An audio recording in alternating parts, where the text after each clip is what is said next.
Alright. Haven't made a vlog or an update. Well, I did like in January or something, but I haven't done one in a while.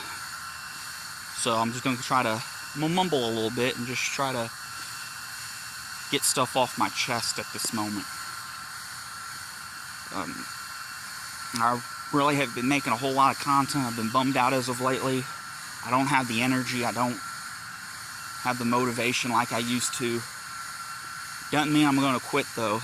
It's just that I've just been bummed out a lot. Can't think straight. My mind's warped. It's like scrambled eggs, you know. So got this cool little fan though.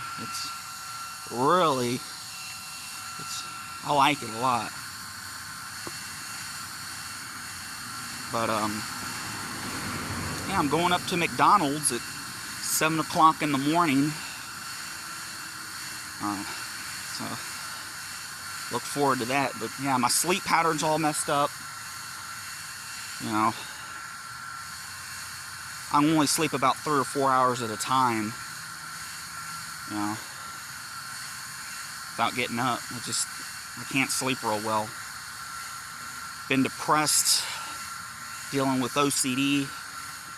And what OCD is, it's not like, you know, cleanliness or being neat or anything like that. It's more, you know, a lot of it's more like I have racing and intrusive thoughts, and something like the dog.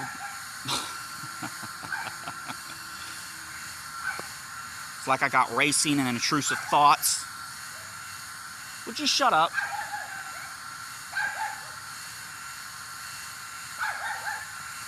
I'm gonna let him bark. Hush! Hush! Hush! It's a poodle. I think it is.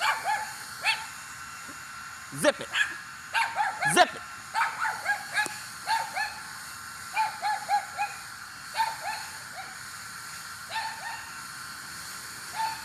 Zip it!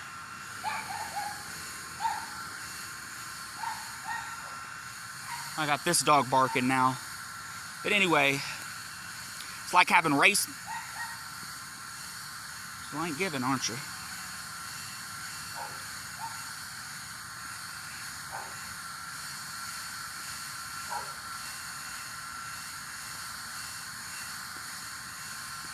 It's like having racing and intrusive. Damn it! And that's what triggers it, is dogs barking.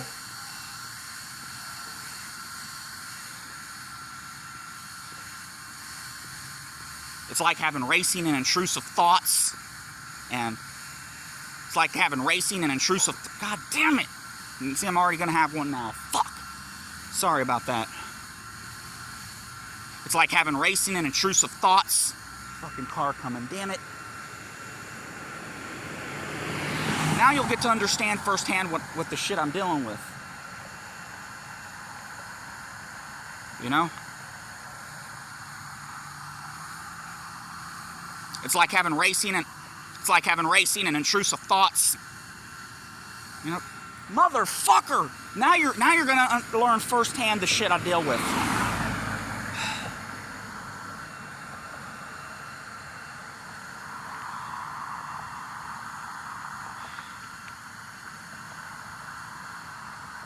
I'm gonna let this car go by.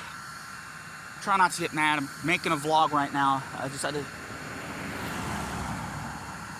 It's like having racing and intrusive thoughts. If I'm like in a train of thought or something, and I get interrupted, it can trigger it. So, you just got a little glimpse of my OCD. It's like if the dog barks, or someone sneezes, or someone coughs, or I hear something settle, and that's usually, if it's settling, it's within the household. If the walls settle or something like that, the foundation, whatever, you know. I have itches all over my body. I have to itch and whatever. That triggers it. So you got to kind of understand where I'm coming from with this OCD. And it's tough. It's tough. I have to be self-conscious about my OCD, you know? It's very draining, and that's another thing, you know? I'm drained because I'm having to, you know, have to be, you know, if something makes noise, someone barks, their dog barks, or what's another one?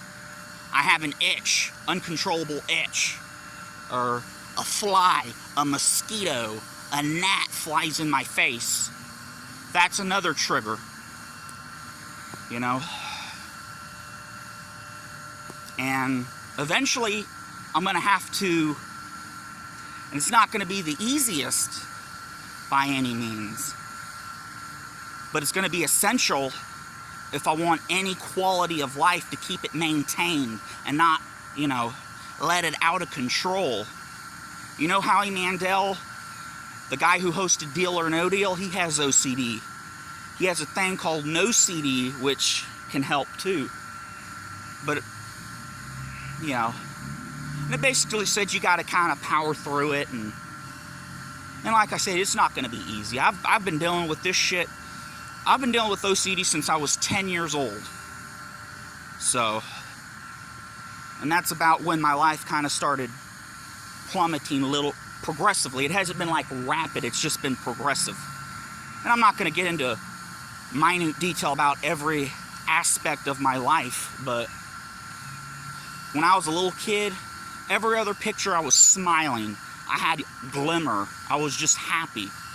Hardly had any worry in the world. I might have had some minor disciplinarian problems or whatever, but overall, I was a happy kid. I had hardly no worries at all, you know? And then the OCD kind of started. It was kind of like the first time my life kind of started going towards the worst, you know? I mean, I still had parties, and I mean, it wasn't like I said, it wasn't like rapid.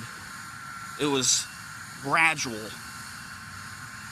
The last 10 years have just sucked for me, you know. I was unruly, yes, a lot during my teenage years. I don't feel good about that. It's something that bothers me a lot. I was kind of unruly, and I think a lot of it stemmed from the OCD, and it doesn't make me feel good about it. You know, it's actually humiliating about a lot of the stuff I did. And not to mention, my parents have been through hell on it, too. Or I can run across the street. But yeah, my parents have been through hell. It's gonna get kind of loud down now too. But yeah, I mean, my parents. This thing has pretty good a battery or a charge. But yeah, my parents have been through hell as well. Not just me. I mean, it's totally draining. Totally draining. You know? And you just gotta kind of take a breath and just push through, you know? You can overcome anything. You put your mind to it and just have that support, you know? I'm not gonna let it stop me from me being an entertainer on YouTube, an influencer. I've wanted to be a online comedian, YouTube comedian for the longest time. Probably ever since I was about 13 or 14 years old. My angry grandpa was one of my biggest. It started with the Tourette's guy, but Angry Grandpa, Boogie 2988, and McJuggernuggets and D-Sigs, Angry Black Man. If you haven't looked up Angry Black Man or D-Sigs on YouTube, you should give it a go. But those are my biggest influences of why I want to be a YouTuber myself. So, those are my biggest influencers. And those are the people why I want to be a YouTuber today. And I'm not letting go of that dream. I'm not letting go of that passion. Nothing's going to stop me from becoming a YouTube comedian or an influencer or an entertainer. It's been my goal ever since I was 13 or 14 years old, and I'm not about to stop now. You know, sure, life, there's going to be obstacles in the way. There's going to be hurdles. You got to get through it, you know? You got to get through it. You got to have that faith. You got to have that motivation. And yes, it's going to be hard. Things are going to, you know, you're going to have you're going to have to put a little effort and stuff. But this is just something I want to do. I also have artwork I want to share, and I want to make a podcast on Patreon, just a bullshit comedy podcast. Just ramble about just bullshitting, basically. Just lounging around, shooting the breeze, bullshitting, carefree, you know. Oh crap, I might have to get on the street temporarily because of the freaking sprinklers. But another thing is I think the country's kind of divided right now, you know.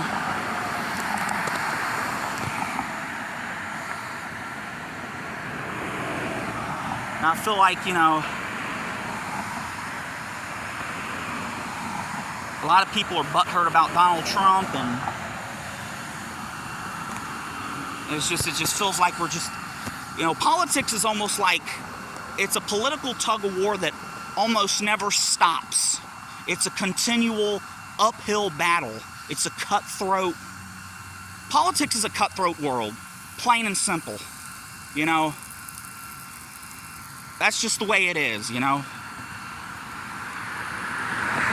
It's just the way it is, unfortunately. And a lot of the American people have to, they have to endure that shit.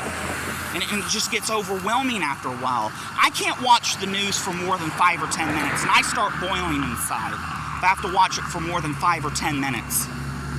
You know? If something,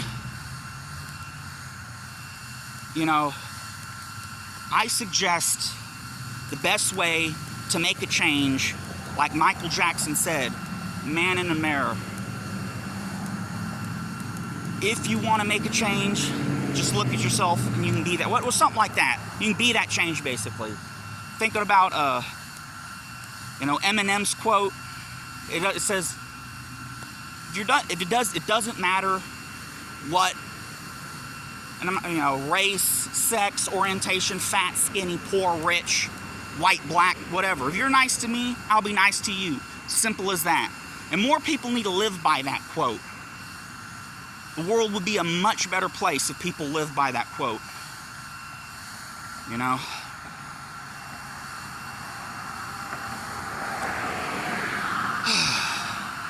And it's almost like there's just a stem of problems in the world. You've got LGBT issues, you've got other social issues as well.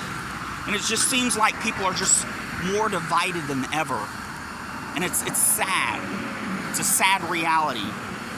You know, if something bothers you bad enough, like a law or something, contact your congressperson.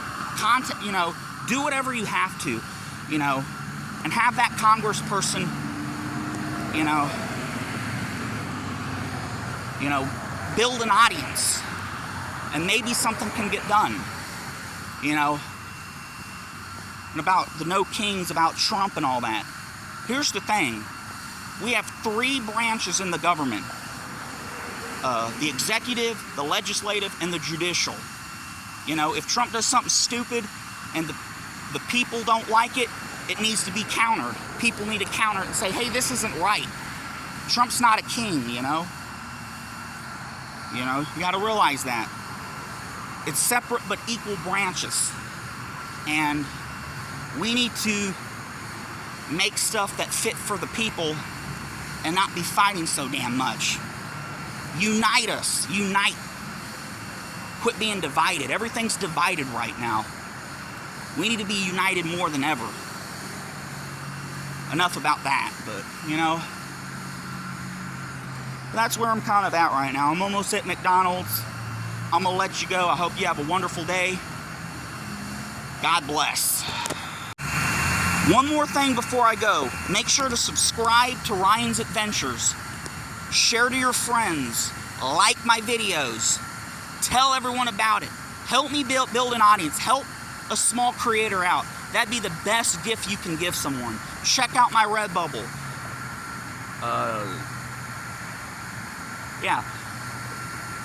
I have the link there. Explore my artwork. And that's all I got to say.